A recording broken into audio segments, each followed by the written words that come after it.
2, and 1.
About the scene done right.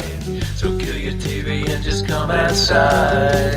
We're gonna take you on a beautiful ride. The Fling Show, the Fling Show, the Fling Show, the Fling Show, the Fling Show. All right. Well, welcome to the Fling Show, folks. Tonight, my name is Chris McClung, one of your co-hosts. And I'll be bringing on my other co-host, the disc golf art shot extraordinaire, Mr. David Hemmeline, in just a moment. But as always, folks, we need to thank our sponsors of the Fling Show, Lone Star Disc. They've been sponsoring us since day one and putting out just an incredible plastic month after month, it now seems. And they've been behind us since the beginning. And we want to thank them so much. And of course, without saying, Lone Star Disc is the only disc made and manufactured in the great state of Texas. And you know how we love to support our Texas boys here. So get yourself over to Lone Star Disc out there in Conroe, Texas, and pick you up some of that new plastic. If not, go online and you can shop that way as well. Or you can call me up and I've got some for you too. So either way, get a hold of this beautiful plastic. But man, this weekend, did we have some fun. First off, it was the final of the Cactus Open here, the first stop on the minor league disc golf tour done by Still Banging. And as you can see, we have our winners. Go over them really quick. First off, in the FA1 division, Tammy Coffey in a playoff beat Brandy Bradham at Southern Star on that final nine out there. It was amazing. Congratulations to you, Tammy. Also, Team Lone Star there. And of course, my own partner in crime was Still Banging. Mr. Connell Stillwagon took home the FA1 championship. That young man is incredible. And let me move out of the way just a little bit here. And as usual, the nicest man in disc golf, he had an incredible round, taking down the MPO 40 division. Nicest man in disc golf, Mr. Mikey Siebert. Congratulations to you and those three winners of those divisions. And then we also had, if I can find it somewhere, I don't know where, there it is right there, our other winners. My other partner in crime, Mr. Charles Mayos, took home the MA2. And then you had Mr. Brad Beatty taking home the MA3.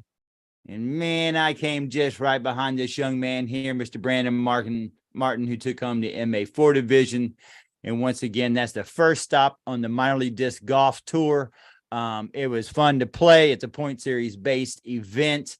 Lots of things up, lots of prizes, and lots of fun. Each format's going to be different. Speaking of that, the next format coming out is going to be the County Line Clash. This is going to be May the 13th at Shawshank Penitentiary. This is a Valley Cali for you folks as well. 2 rounds of 18. Sign-ups ready to go on Disc Golf Scene right now, as you can see. So get yourself on over there. Get yourself signed up. It's going to be a blast. And after that, next week, we're going to be having the Houston Club Cup Championships at Stonebridge Church disc golf course that they have out there. It's beautiful. This event will be going live here, I believe, on Friday. So be looking forward to that. The Houston Club Cup Championships. A little different twist of this. So all these clubs in Houston, Texas will be playing for this one trophy. Now, you'll be playing individually for your money and the regular prizes, but the best club out there, best finishers, each one of you, y'all are going to take home this Club Cup trophy, and y'all going to keep it for 1 year with your name on the plaque, and it's going to be a rotating trophy year after year. Can't wait for that. Now, let me take a breath because it's time to bring my partner in crime in, Mr. David Himmeline. The unicorn. I sense that there may be a reason behind that unicorn, my friend. How are you doing this evening? Hey.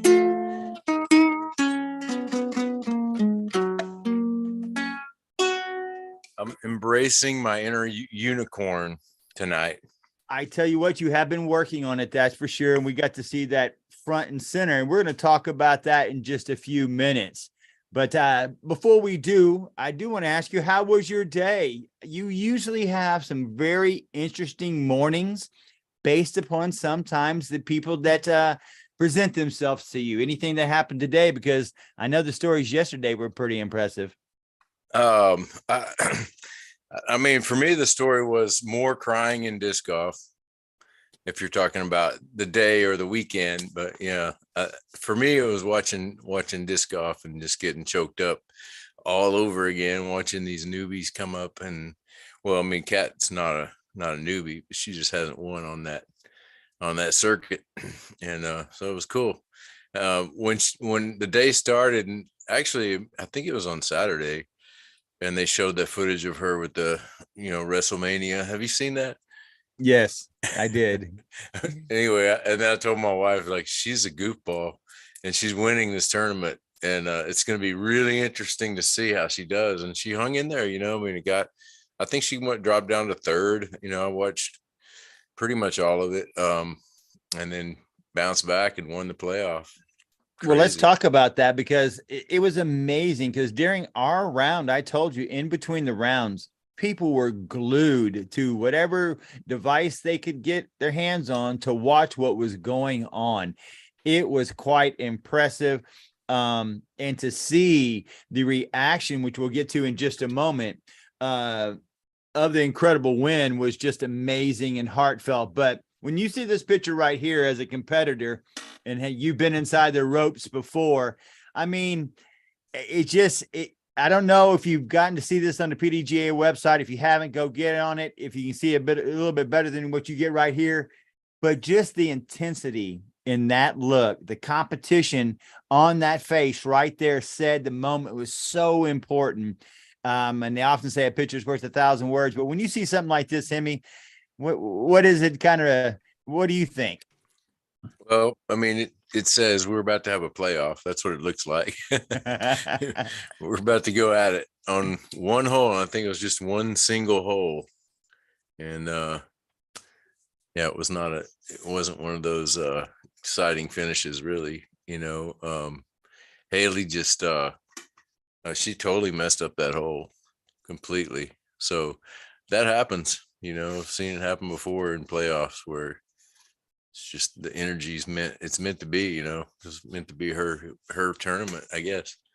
Oftentimes in environments like that, it's the drama that sets it up. And sometimes failure is part and parcel to the drama that you get to see, because what we got to witness after it was over, it was the sound heard around the world in disc golf to me. If we talk about James Conrad's shot seen around the world, the sound that she made after winning, I don't think I will ever forget. And I could feel the emotion just by how she released it there. I mean, I don't know how you took it, but it just captured me, because I felt that way before. I think I've even expressed myself in times like that when I was younger.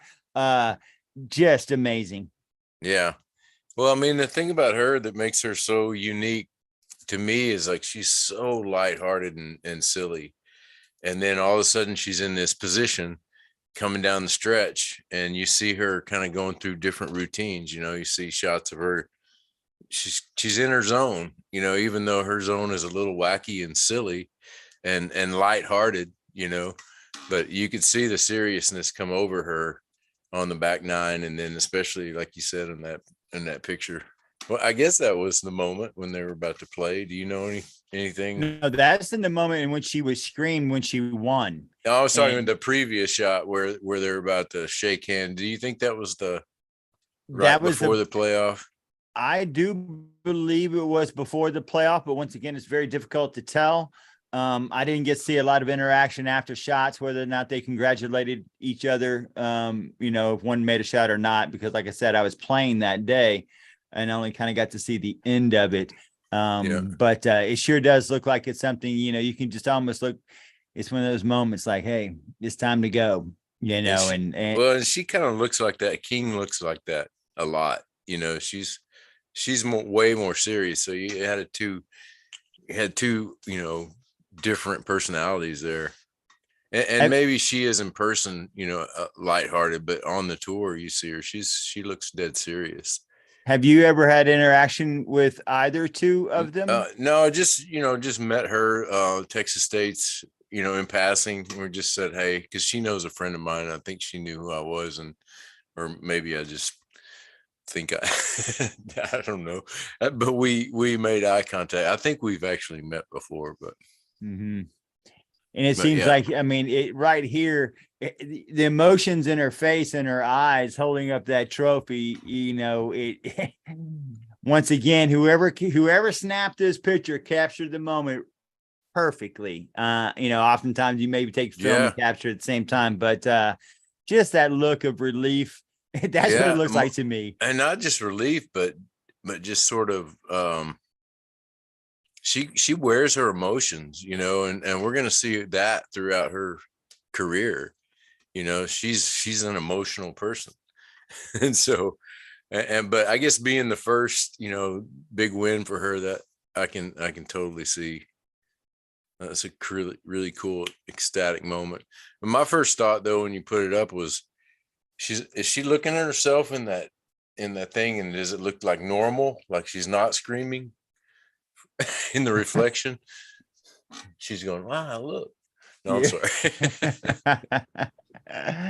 I don't know. It's one of those pictures that I think she's gonna look back on it in years, and just it's gonna make her tear up. It did me when I saw her, that emotion, right? You just know what that's like to finalize something, to finally put a bow on it, to take home something that you've been working so hard for, right? And to see that was so much joy. And like you said, unfortunately, it was at the expense of another great player, and failure came into play. So kind of talk about, which I know was a little bit of the conversation around the finals when we were at the Cactus Open this weekend, was, kind of that breakdown, the mental breakdown to the physical breakdown that happened those last couple holes that allowed Cat to win. When you were watching that, what were your thoughts? I felt like, she had gotten this far. Kat had gotten that far. I felt like she could see it through. She might see this through. So that's kind of the feeling I got. And Haley King's been kind of like that. I mean, I wouldn't say hot, cold, but I've seen her go cold on stretches, on a couple of holes here and there. she's not that dominating disc golfer that, it's not like Kat or Paige up there battling it out. Haley King's she's been there. She's got some big wins. I think a couple of tour wins.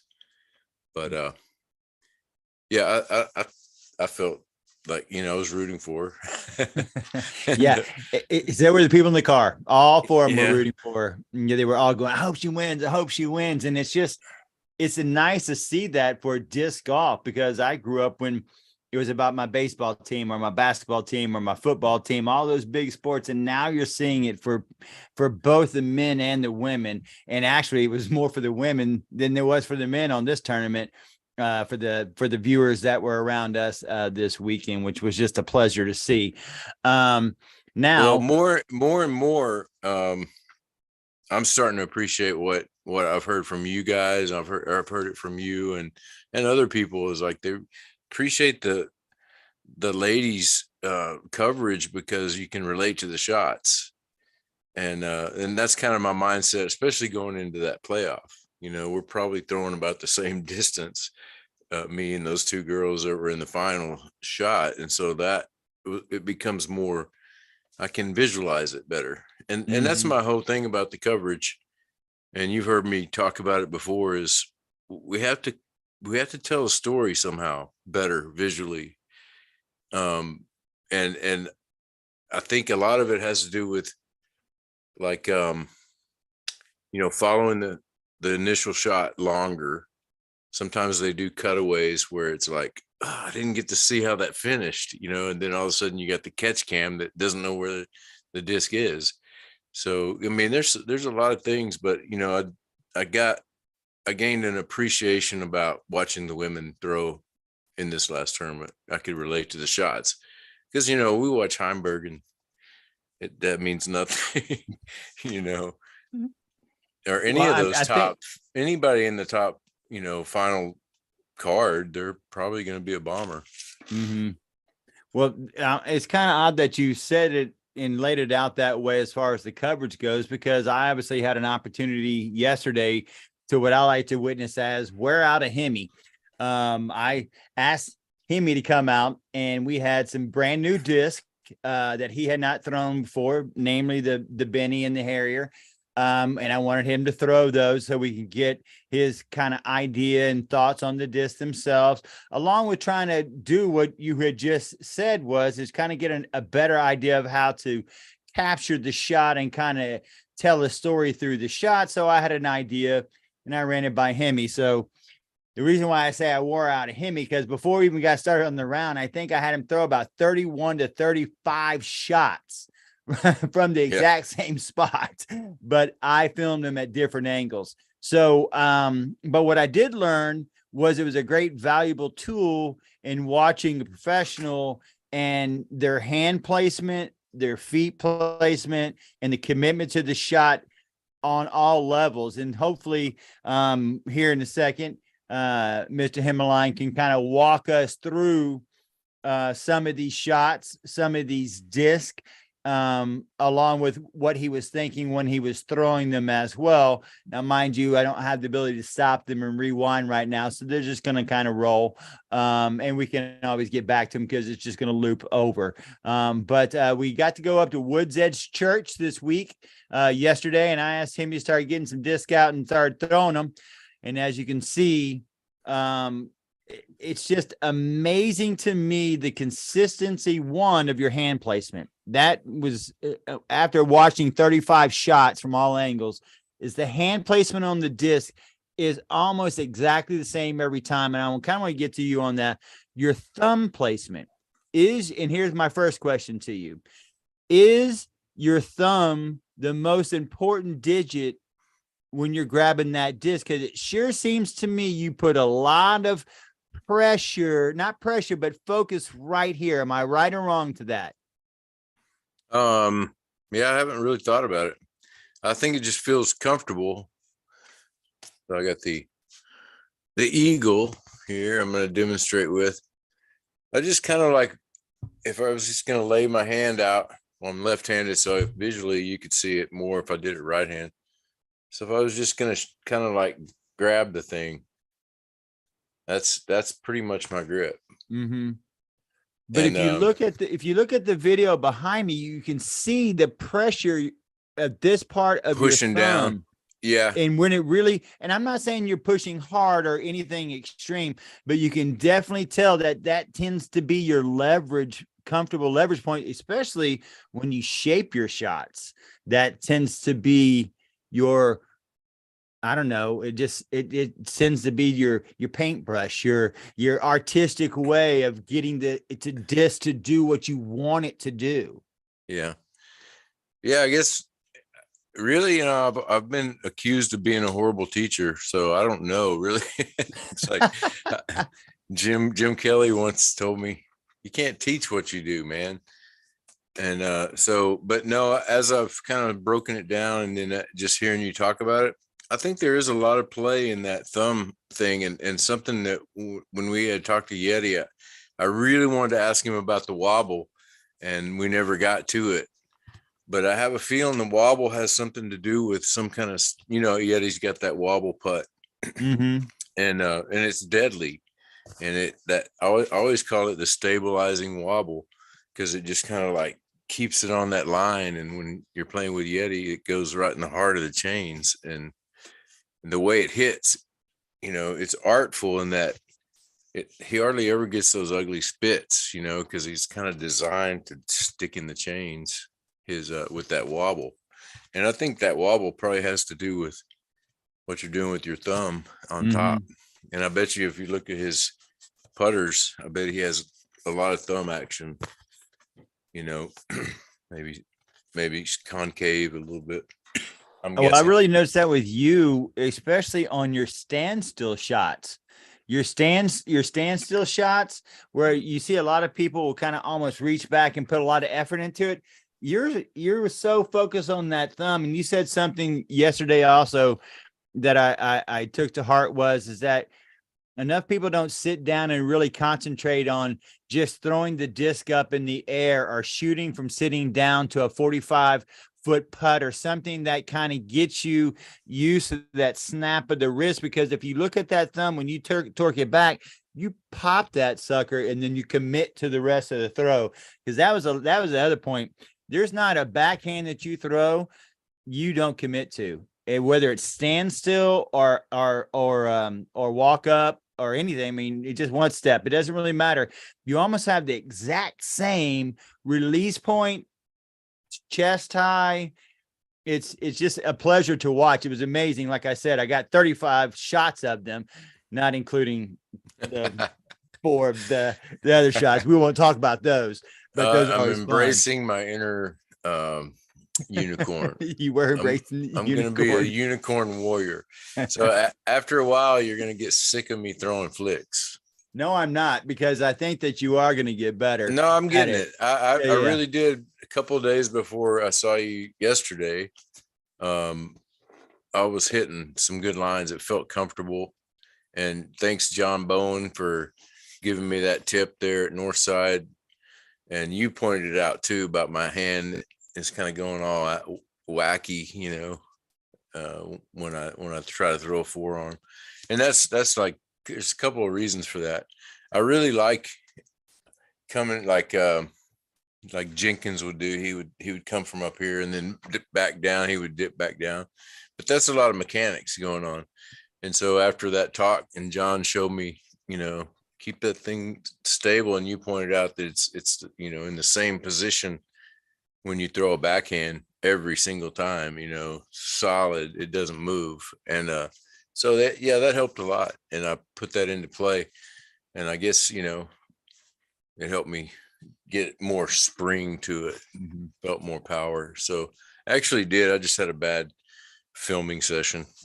The other ones weren't bad though. Those backhands. I mean, that when I did the catch cam, and that was one thing that you were talking about, and I hope that people got to watch that video, because to really capture the shot, you almost need 3 to 4 to maybe 5 cameras. One somewhere in the middle, one at the basket, and then you need 3 at the box, because you need the back view, you need the side-ish view, and you need one that kind of steps back a little bit so you can see their footwork. Because oftentimes what people lose, and I know I lose, and I like to watch, is form. Because with you, with all those views, the one thing that stood out was the form. I mean, those shots, if you go back and look at them, sometimes people think, oh, you just duplicated the shot. No, I did not. That was 29 separate shots that if you go back and you really analyze it, you can almost put them on top of each other.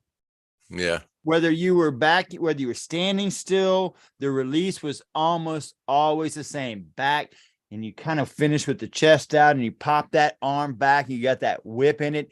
Even when you threw smooth, which I thought was very funny because that wasn't a long hole. You weren't really trying to bear down on anything.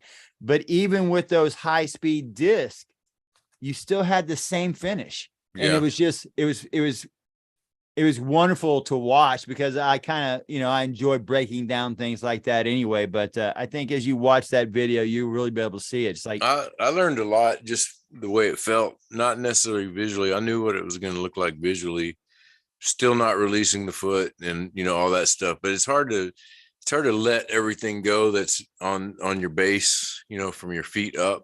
It's hard to really let that go when you're throwing a 200-foot shot, So that was kind of the challenge. I was trying to still let it go. And because normally at that speed, that's where I drag my foot, because I'm really just kind of wanting it all to stabilize, and that's when I decelerate a lot. And that's a problem because you should have the same form, with varying speeds. You shouldn't be changing your footwork.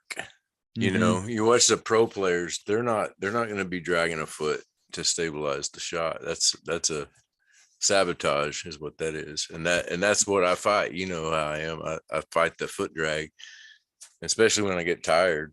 And it's funny with you and at your level, that 30 to 50 feet matters, and whereas somebody who's not as talented, who has not played pro, doesn't really kind of understand the comfort level that 30 or 50 feet is going to make, but I mean, you're shaping shots as well, because there were a couple of times I wish I had filmed it, but you like to shape the shot, whereas I like to turn around and flick, or I like the backhand, depending on right, left.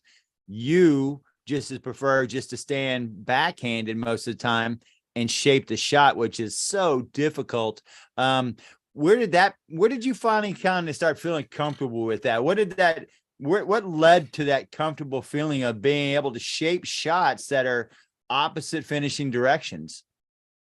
Bear Creek and Grapevine was a course that I played. It was one of my first courses, and played it all the time, and played minis and 2 or 3 rounds a day, and it had a whole bunch of righty hyzers, about 250 to 360, right in that range. A short par 3, very technical par 3, and awesome. It was a fan favorite. Everybody loved it. It was the most played course there, and eventually it went away. Actually, one time I had 9 baskets stolen. Damn. And they didn't know what they were doing. They had no idea. They just took it apart like with screws and stuff. Instead of just like taking the pole, that one bolt, and then they took them apart and they left like poles and stuff. It was weird. So I guess they were going to part it out. I don't know. Anyway, that little course did it. And I guess that's where I used to throw KC rocks and beat up KC rocks, a lot of stuff like that, and just flippy mids, really just the rock. And then I also had a Sentinel for a while on the Innova side. Did you have anybody who would kind of gave you tips on that, or did you watch that you kind of gave tips on how to do this, that kind of probably backhand? I can't think of anybody specifically. I think I just kind of had a feel for it. In fact, it's my favorite shot. That's why I haven't learned to, forehand very well, because I love throwing that anti-turnover shot. And it shows you do it so damn well. It's fun for me, and it's natural. And I had an idea or a description I wanted to share with you about how to work it. Like, how do you do it? You're going to say, how do you do it? So I'm going to go ahead and illustrate it left-handed. See if I can give you a good visual. So like a hyzer shot would be, kind of here, like that. See where my thumb is on the inside this line right here, or outside, right above champion. So if I was going to throw an ante, I think, and I'm don't quote me, I could be totally messed up here in the head, but I think I come more into the disc, more like where champion is. So like a hyzer would be more like right in here, champion here. And so then when I lift it up, I'm almost pulling further from this knuckle than I would be more coming from this point on the finger for a hyzer. For an ante shot, that turnover shot, the shape shot that you talk about, I feel like I bring the thumb from there to there a little bit and kind of reach deeper into the bottom of the disc so that I can get this thing spinning the right way to make that turn. I don't know. It's a beautiful shot. It's the one that, James Conrad made with the holy shot. That's the shot. Just a slight little soft ante. And, the discs will do that. They make discs that'll do that. That BB6, that's why I had it out yesterday, trying to see how much turn or how fast I need to throw it. That course is not a good place to judge the BB6 because you basically throwing putters on every hole. Yeah, I was doing a bunch of thumbers and tomahawks over it and landing feet from it. So yeah, it was more to see you throw putters, because let's get on to the putters. You now had the opportunity to throw both the Blue Bonnet and the brand new Benny, one of which I think was taken from me yesterday, but I know I can get it replaced anyway. But kind of speak to what you thought about the new Benny. I love it. I'm still looking for that V2, waiting for a V2 or some kind of little bit harder, or not harder, but chalkier. I don't know how to describe it. More like the V2 and V1 in that kind of area. I'm not really much of a slick putter thrower, like champion or whatever like that. I used to have one, I think that was one of my driving putters, but that Benny will be a great driving putter because it's not going to break in. It's not going to change over time. I don't think. I haven't, what's the feedback from the Lone Star people? Does the stuff break in? Because I've always thought this stuff's not going to break in. The V2, yeah. The one you throw, that Copperhead. Copperhead, yeah. And Armadillo, I've seen some of those get real floppy and concave, which I'm not. I like a little more form. Like even Yeti, he's get real pooly like that, and it's just too wiggly for me, man. It has to be a little more scientific. And you probably wouldn't think that if you saw my challengers, because they look. I was just about to say, top. Hemi, I've seen about 3 or 4 of your putters that you just are dead eye with, and they look like they're about made in the crack of dawn, and I mean at the beginning of mankind. But they are beautiful flight the way you throw them. But they definitely look like they're kind of puddle topped on some sides on some tops as well. It's funny because that perfectly explains why I'm not a good teacher, because I have no idea what I'm throwing. It's like, to me, they're brand new. I just got them from Academy, which you used to get those old challengers from Academy. Well, I think I like the saying that it's not really more about the disc, it's about the thrower. I find that if I became a better putter, I'm still not great at it, but the fact that I just figured I can throw anything in there. I don't care if it's a driver or mid or whatever. I prefer you throw with the putter, but I mean, I'm like, it's not about the disc. Yeah, chain out, spit out. Yeah, it's harder with the driver and all those other kind of things. And I'm not advocating putting with the driver, but I think it's about the player. And you just got time over time, your repetition just. And when you said that you used to putt inside of a house with a short ceiling that was 6 feet tall, I believe, if not shorter or something that. And it was 7 at least, because you could walk comfortably in there. But it was for a 40-foot putt. That's a pretty low ceiling shot. But the funny thing is, when I was into trying to decide. I knew I was about to jump into a whole bunch of practice and get good. I was like, I'm going to figure this out. You know how you do in basketball. You're like, I'm about to go to work. Well, I wanted to get a form that would work for me.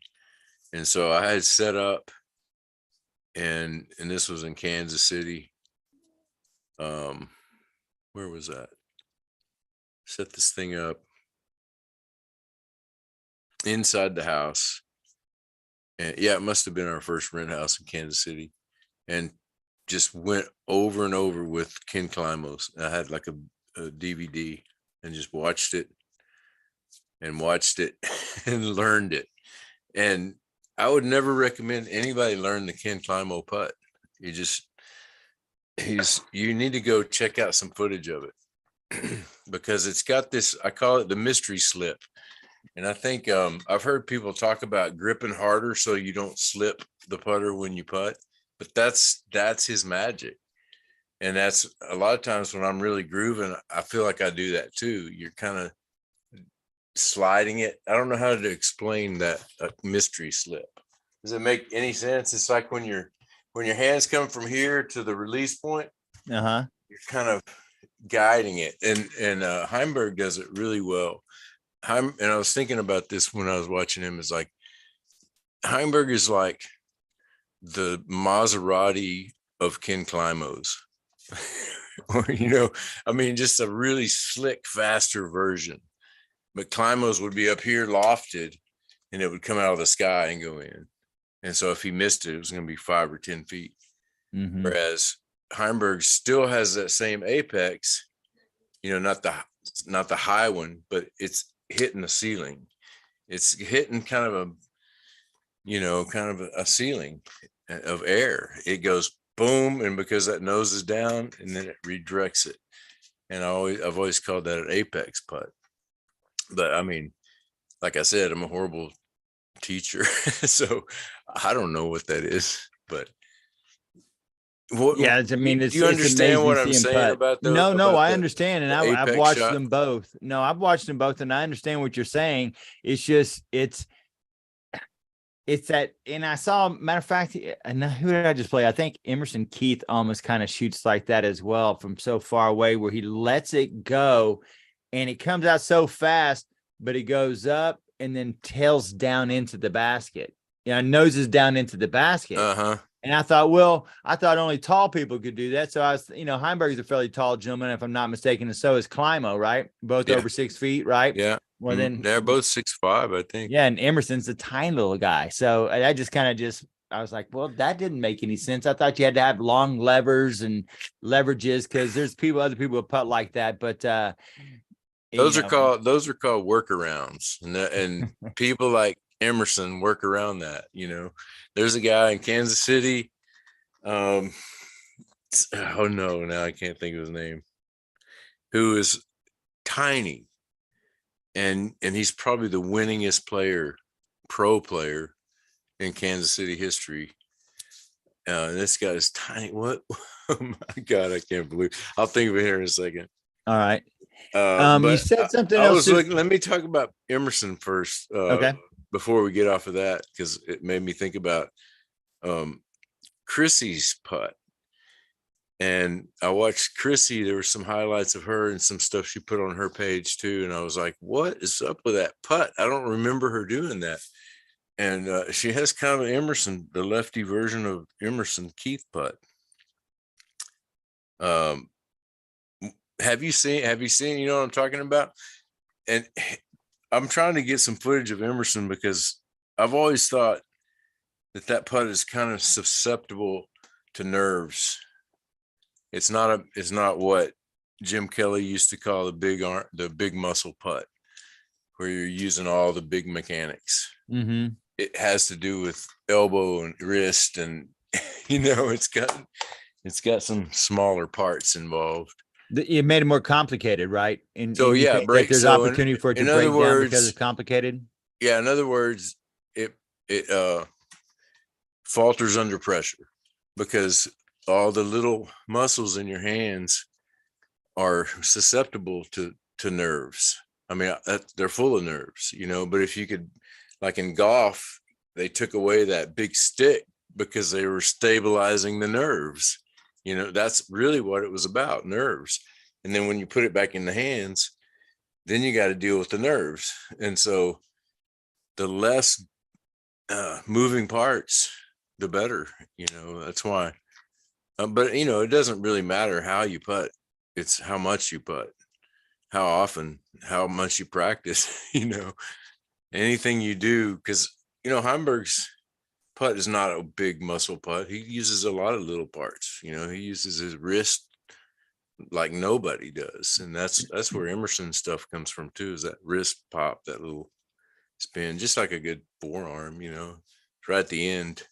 Mm-hmm. I liked what Heimberg was saying about. He was answering a question about, maybe it was one of their ads. Where does he get the power from those long putts? Because it just looks effortlessly. He'd be 60 feet out. And that's what he said, what you talked about earlier, throwing that disc up in the air. I don't know what I did with that. There it is. Yeah, throwing that thing up, just straight up. But I was also thinking, I used to tell people when I was teaching putting styles is just sit on a bench and throw a stack of 10 putters from 60 feet or 40, if they're weaker or if they don't have the motion down yet. But it'll teach you the motion because of that finger release that Heimberg's talking about. It'll teach you that because you have, and also teach you lines. You'll have to throw with a little more ante if you have stable putters. You'll have to work the line to match where you're at with the throw, which you see those guys doing it all the time, adjusting that line from long distance, making a run at it. Oh, yeah. That's what's fun to watch about the pro players. And it's kind of how I play, is like I try to build a run at everything game, but it doesn't go too far if it misses, and especially with putting. I have a friend who used to lay up everything outside of 30. I was like, man, that's the fun part. That's the best part. Quit talking about me. Leave me alone. No, I mean, dead serious. He laid up putts at 30 feet or out. And he was scientific about it too. He would have to know if he was outside the circle, he's going to lay it up. I'm like, man, that defeats the whole purpose of the game. He was trying to save strokes against his division. He wasn't really playing the course. I know that feeling sometimes, especially when you don't have your putting going on. Sometimes you're just like, man, don't make the next one hard.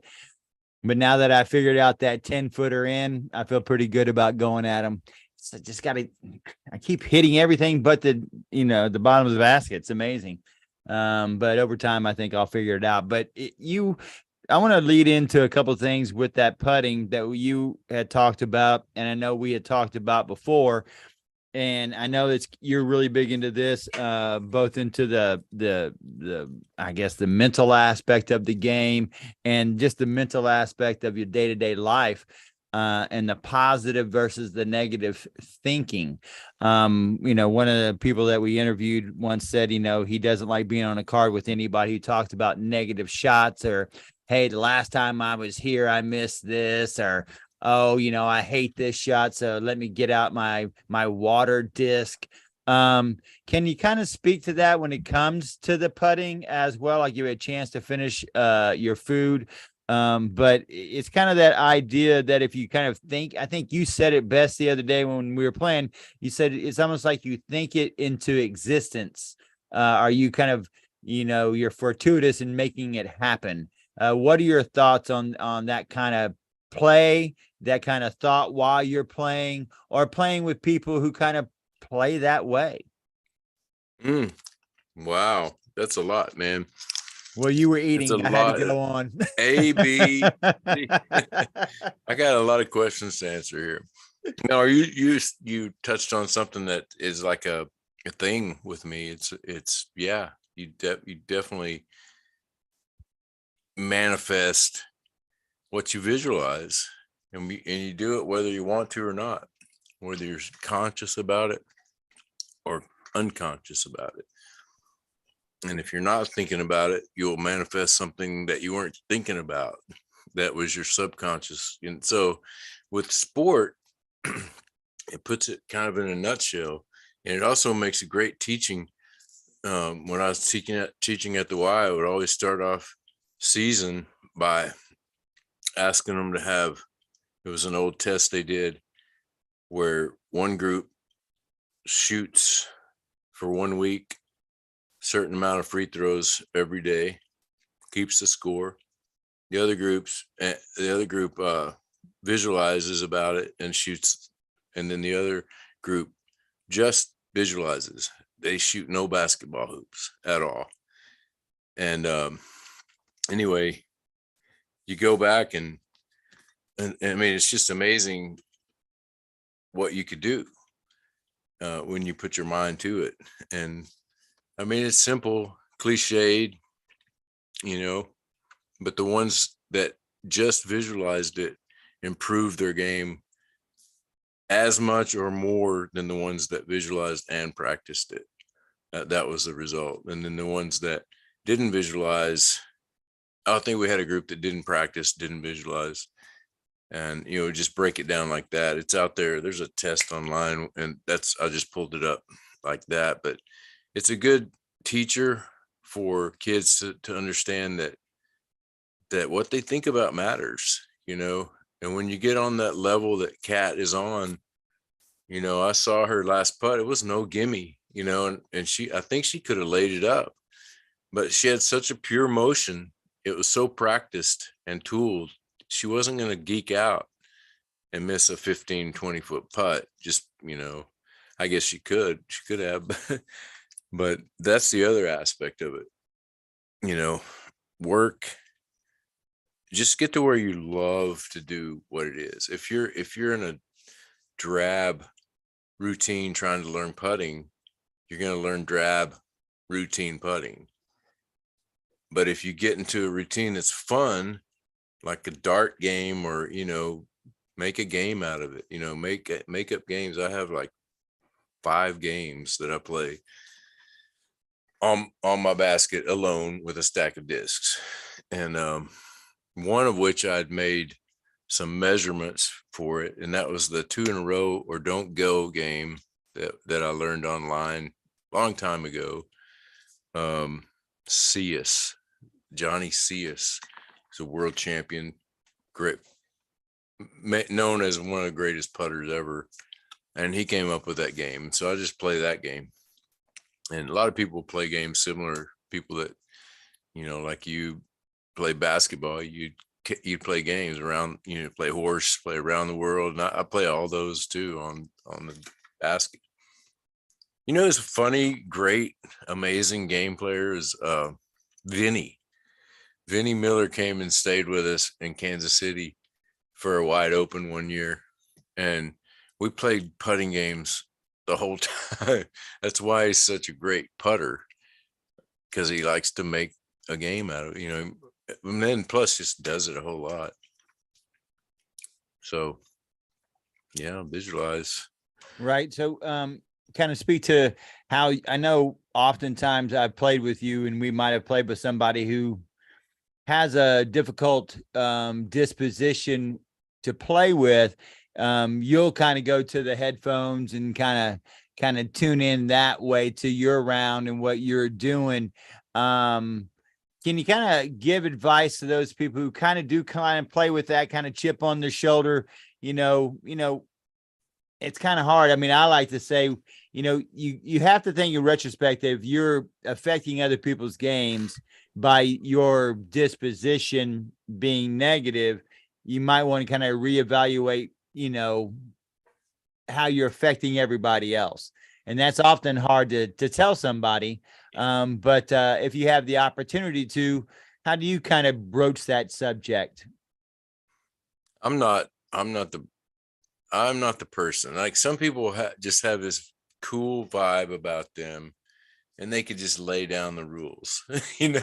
Like, I have total confidence that Alex Hughes could do that, but I'm not that person. I just kind of like redirect my attention away from it because the reality is those people, they're caught up in their own thoughts. They're caught up in the moment when, as well as I do, we play this game for fun, and when you're not having fun, what are you having? What are you doing it for?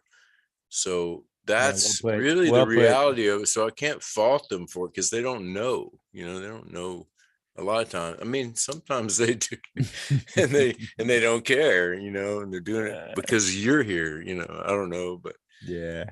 so Well, many you have different kind of spoken a few scenarios. times where you have a few competitors that I'm not going to name them, but they may have been on the show who like to do a little gamesmanship oftentimes. And we won't go into who those people are, Jay. but we know some that do that. And I No, I'm think not that's saying Jay is a gamesmanship guy, but he's a very intimidating opponent. We'll say that. I didn't say that, Jay. I'm just saying I wasn't He's bringing up not. He's not the names. game. He's not the one I was thinking. We're not going to name names. No, No. for me, it's not the gamesmanship really as much as just super chatty, like, and not just chatty because I like conversation, but like continual on a story that continues throughout a couple of holes. Like it's a little deeper than small talk, and that's when I'm like, you know, that's when I drift off and start thinking about headphones. The iPad. I always know when the earbuds go in, I'm like, well, there he goes. Which I completely understand because, like you said, Elizabeth tells me all the time, why do you go out there to get mad? Yeah. And I And do it I too, try my man. I best do not to. I do it too. I catch myself throwing F-bombs, just playing rounds by myself, trying to get better. And I Mhm. find myself getting mad. And I'm like, half the time that, or probably maybe most the time that you're mad about a shot, it really has to do with expectations. You expect to be great, but you haven't put in the hours. You haven't done anything. Like that was what I was going to say about putting earlier. We were talking about, tips or whatever. Don't beat yourself up if you haven't practiced. You Well know, said. Well said. go get 500 to 1,000 putts a day, and then miss a 10-foot putt, and then you can be mad. But if you don't do that, don't get mad at yourself. It's okay. Hey, I got a question. And it's kind of goes from the artist and the musician in you that I wonder if it translates into your golf game because your hands are very developed from playing the guitar and I guess other instruments over time, along with the fact that you're extremely meticulous when it comes to painting and texture and how you do things.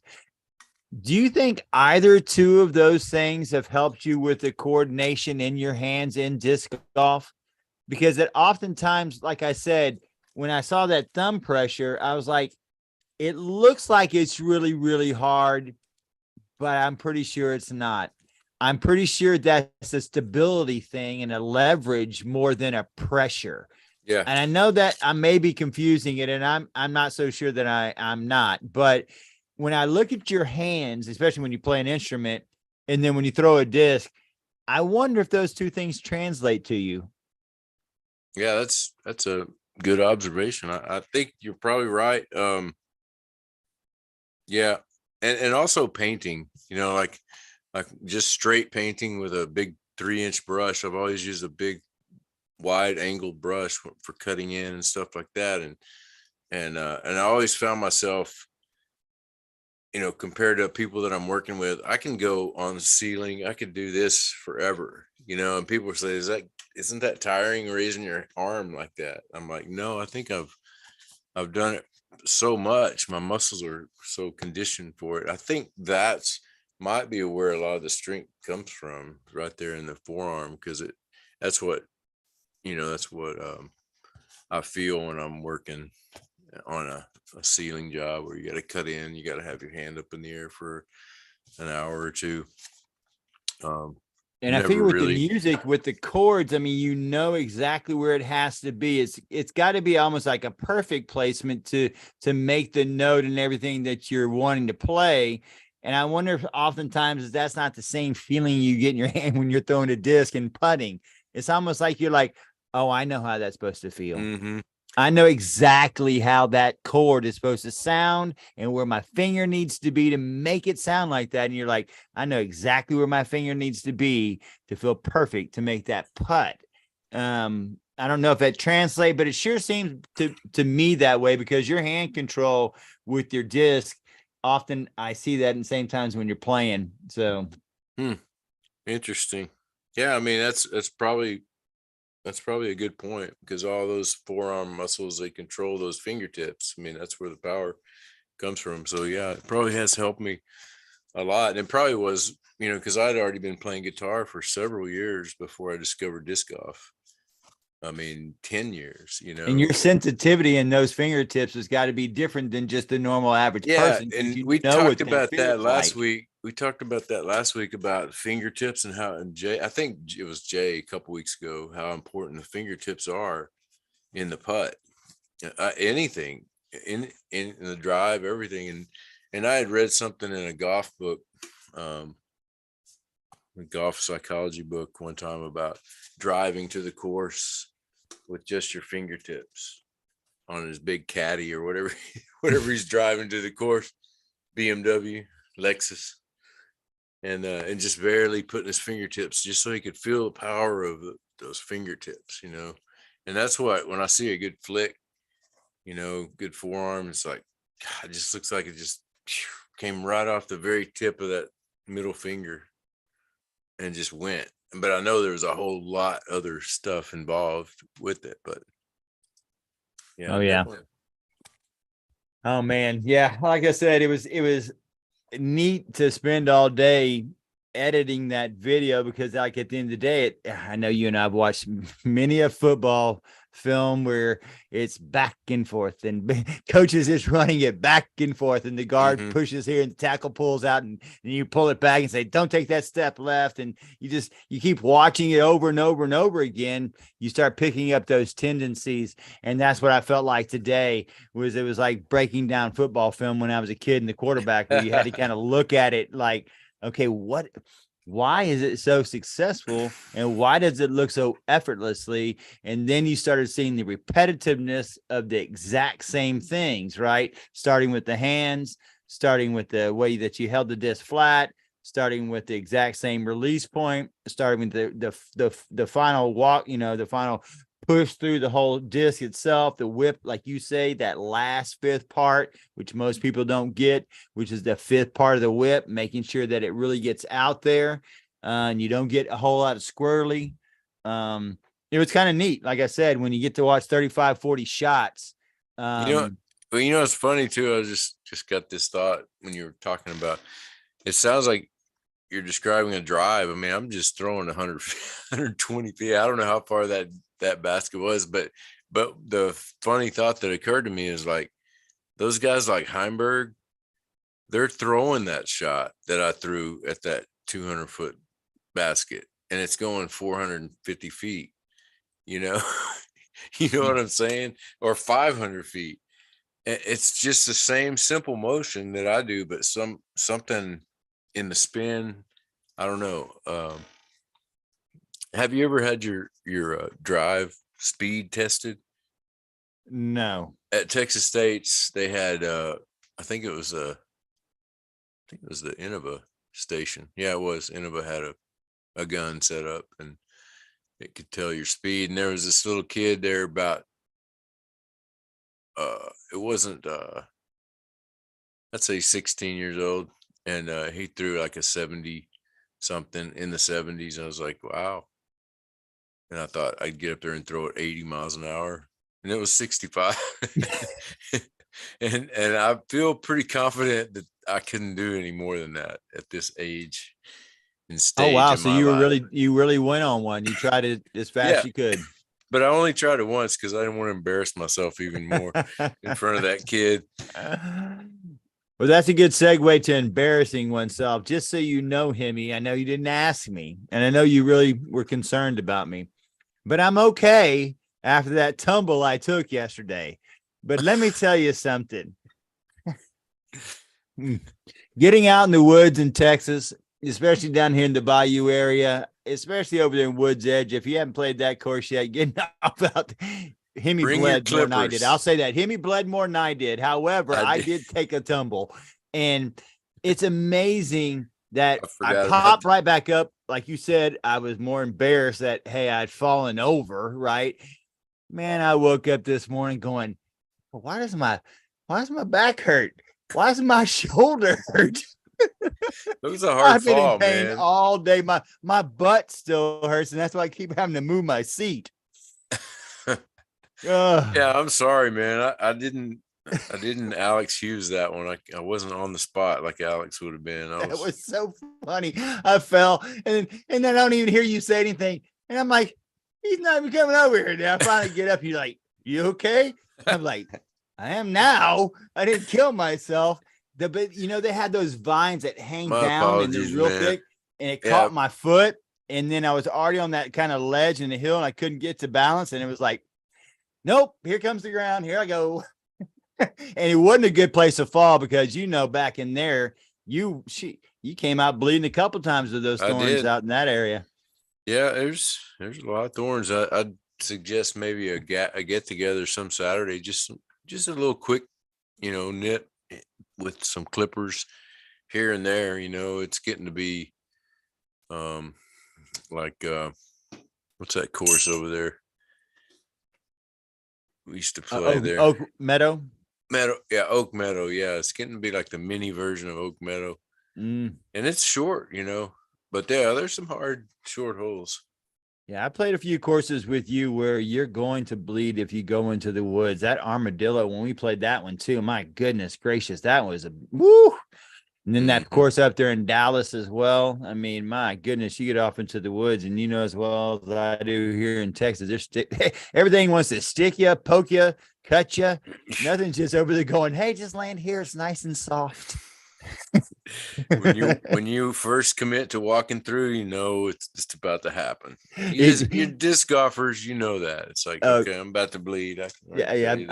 You come home with rashes, and your wife is just patting you down with, all kinds of rubbing alcohol and stuff like that, so it doesn't spread. I'm itching. Well, just rub something on it. It's part of disc golf, isn't it? Ticks, man. I read that. I read a little bit about Wysocki's story about the tick and the Lyme disease, and how it affects you. It's a serious deal, man. Yeah. Totally. And we got the mosquitoes. The mosquito season's come down here in the Bayou City. So it's been a good wet spring, so they're ready. They're already popping out. Oh man, it's been good tonight. I don't know if you've got anything else, but I know you got to get up early and do what you do. It's kind of always interesting hearing your stories. That's for sure. Yeah. It was a good connection. Ended up downtown. It's always a challenge. You know how it is down there. Midtown Heights around there, and you get caught up in it. But yeah, the city of Houston, 6 million people and growing. It's just so many people now. But I think that's good for me this evening, unless you have something else, my friend. No, I'm good. All right, well, let's get together and play if you're gonna have some time tomorrow. Yeah, I gotta get hooked up with some plastic. I'm missing a lariat. I definitely am missing my lariat. I thought I gave you my lariat. I gave you that yellow one, didn't I? You gave me a Benny and a lariat, I thought. Anyway, I'm going out to Lone Star on Friday. Have you gotten your founder's plastic yet? Your founder team? Well, I'll pick that up for you. So make your list what you want. Okay. And then I'll just pick it up on Friday. Okay. Yeah, I will say I love you get 10 discs, just so you know. Okay. So pick 10 discs that you want and the plastic, and if they have them there, I'll pick them up at that time for you. All right. Well, I can get out and about and meet you there too. I'd like to see Travis. It'd be cool. Yeah, maybe play that course out there. I really like that little 9-hole he's got. Yeah. Congrats all the Lone Star guys getting up there in the money. Had a little better showing this week. Yeah. So what's up on the agenda again? Tell me a little bit more about the minor league. What's the very next one that The I very can next play? one is going to be at Shawshank. It's a Valley Calais. And it is on the 13th. And it is 2 rounds of 18. And the nice thing about this thing is, like I said, it's a point carryover deal where you play in the finals and the winners win a basket as well. The pros play for cash. AMs play for everyone gets plastic. Or not plastic. Everyone gets a voucher to buy whatever they want at the store. They can actually hold on to it throughout the year, let them build up. So if they want something big at the end, they can do that as well. They don't have to spend it day of or week of. They can spend it when they want to, but they do have to spend it at the end of the conclusion of the tour itself, which is 5 more events. You also get a trophy for each event. I don't know if I got to show you the trophy I made these times. Did I? I know that I've been doing quite a bit of different stuff. I don't know if you got to see the trophies I did for this one. Did you get to see them? Gosh, I need to see if I can even find them. Should be able to find them. There they are. All right. Let's see. Here's one of them right here. Boom. Oh, you can't see the whole thing though. Boom, boom, boom. But it's on a little painting. Oh, so that's you get cool. to hang it on your wall. I like Guess who I got that idea from? Me? Exactly. Exactly. And Elizabeth said to me last night, she goes, y'all the only ones who do that. And I go, yes, we are. That's true. And it was a cool thing, when we did the match play. Oh, yeah. And even Mikey said something when he won. He says, cool. This is kind of like a piece of art. It's kind of like, kinda. Thanks, Mikey. Congrats, Mikey, man. So what, y'all played 2 rounds? Yeah, we played 2 rounds. What did you shoot? What was the winning score for Mikey? I'm curious if I could hang in there with him. I think he shot 54-56. Wow. That's 54-56, somewhere around there. Like a 10 down combined. Yeah, and then I think MA1 was 120, won that one, I want to say. But Lil Lee, heck. Oh, Lil Lee. Yeah, that's right. I was thinking Shawshank. But yeah. No, this is Lil Lee. Yeah, if you can just get under par, usually do pretty well. Which 55 is par there because they have that par 4 there. So 55 is par. I think it was 54-56, round 1, round 2. But they were also playing BOD. And you know how that changes the game. I do. Because BOD has to do with longest putt. I'm not very good at BOD. Me neither. It's both too times many I played, I just moving gave parts. money. Like Matt, he's so intelligent. He can compartmentalize all that information. Me, I'm just a dumb jock. Yeah. I need one focus. Make the exactly. Do I need to get better than you on this hole? Yeah. So, and no offense, Matt, but that's why I can't play BOD, man. I'm just not smart enough. It's too many things to think about. Yeah. It's kind of like, to me, it's sometimes playing for the CTPs and the ace pot. Not really the ace pot, the CTPs. It's like, it's too many things for you to think about. And then I get there and then I think about it being a CTP, right? And it's kind of like, I don't need that. I just need to think about where I'm in my game at that time. Do I need to just get a good shot, play it safe, or do I need to go for it? I mean, all the things that need to matter. I don't need you to put money on the line. Exactly. Yeah. But that's going to be a Shawshank. Now, remember, this is also sponsored by Southern Star Brewery and Prodigy Disc Golf. We are very fortunate. Both of them partner up with us for the full season this year. We had our first event where we did the trophies at Southern Star. This one obviously will be at Shawshank. We're not driving that far to go there. But they have given us a lot of prizes to play for as well. CTP prizes and things for people to buy. And of course, the libations that everyone enjoys from them as well. So it's been a wonderful partnership this year with both Prodigy and with a Southern Star. So I want to give them a shout out. That's why you see them on the poster. Obviously, you see Southern Star on the top and Prodigy's on the bottom. But shout out to both of them, and thank y'all so much for supporting us. Yeah, awesome. You bet. All Well, right, my cool, man. friend. Well, let's do this again next week. And before we leave, as we like to say, go throw something in the air and play some disc golf. And until next time, peace. Peace, Emmy. Play disc golf. Let's play tomorrow. I'll hit you up. Good All night. right. Good night, folks. See y'all next week. Peace Good out. night, everybody.